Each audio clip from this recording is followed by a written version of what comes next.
Tamil Nadu speed papers, English shorthand high speed, 150 words per minute, November 1983. Paper 1. Please get ready. Start.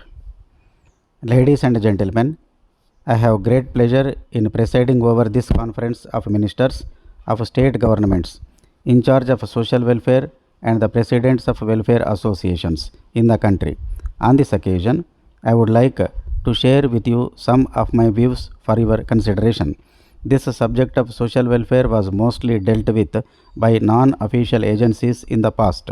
It is only after the country became independent that the state and central governments have been making provision in their budgets every year and spending large sums of money for this purpose. It is common knowledge that the governments elected by the people are responsible to the people and answerable to the legislatures concerned.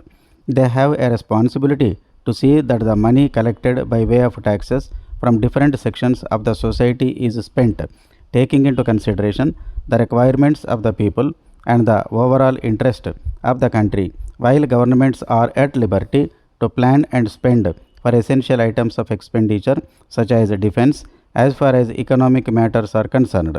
I feel the economy of the family should be taken as the basis for planning, because when the structure of the family is disturbed for any reason, it becomes a social problem. There is a much talk of increasing the production of food grains and at the same time restricting the growth of the population so that the food grains that we produce would be sufficient to meet the requirements of the people. No doubt there is increase in production of food grains and other goods on account of various development schemes. But in spite of the family planning schemes, it cannot be said that the increase in population has been checked to the extent we desired. However, the government are expected to take into consideration the problems faced by the people and spend the government revenues in such a manner as to benefit them. It should always be remembered that healthy and happy citizens are the real assets of the nation. Next, I would like to deal with the welfare of women and children in particular, and also the unemployment problem facing the country. You will agree that in order to make full use of land and increase agricultural production, we have to see that irrigation facilities are provided by constructing dams across the rivers and diverting the water to the different parts of the country. By such schemes, it will be possible to provide jobs to a large number of people in rural areas. There is no doubt that when once we make full use of the land and increase agricultural production, we will have enough of basic requirements to start a number of industries in the rural areas, which will further increase the employment opportunities. I am making this suggestion because if employment opportunities are provided, the problems facing the society can be reduced to that extent.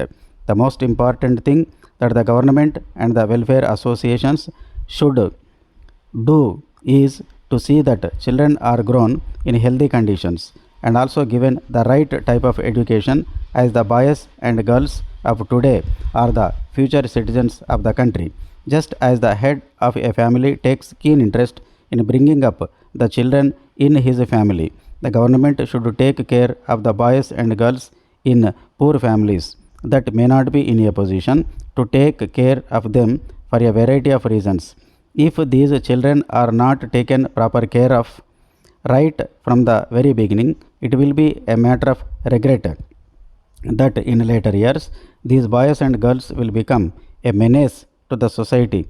A number of welfare homes for such children will go a long way in this direction. Another important matter is the welfare of women. It is said that if we give education to a girl, it will amount to educating a family in the same manner. In addition to educating the girls, they should be given their rightful place in the family and in the society. In the welcome address, the chairman of the reception committee referred to the family planning schemes in order to restrict the growth in population. I agree that the number of children in a family should be limited so that the economy of the family will be sound and the family will be free from debt and disease. while this scheme is intended for the people who are married. We have to pay attention to an altogether different matter which is also of great social importance. That is the problem of getting a girl married. Some may ask, what is the problem in this matter? People dealing with social problems are aware that the habit of demanding and receiving dowry is still there, in spite of the legislation passed by government prohibiting such practices. Some people may demand dowry in cash, while some others may accept it in the form of costly presents. While there can be no objection to the parents giving as gifts anything they desire for their daughters, it is a matter for regret that there are still persons who demand dowry as a matter of right. This is the thing which should be discouraged. I would like to appeal to the right thinking parents and the youth with progressive views to rise up to the occasion and put a stop to this habit, so that other sections of the society may also follow them, and the evil of dowry can be removed from the society once and for all. Welfare associations have a very important part to play in this respect, which is of vital importance to the healthy development of the society. They should impress on the people about the evil effects of dowry and seek their cooperation. I am of the view that only when the evil of dowry is removed from the society, men and women can become equal partners in the building up of the nation without any restriction. I have mentioned only some of the problems within the short space of time.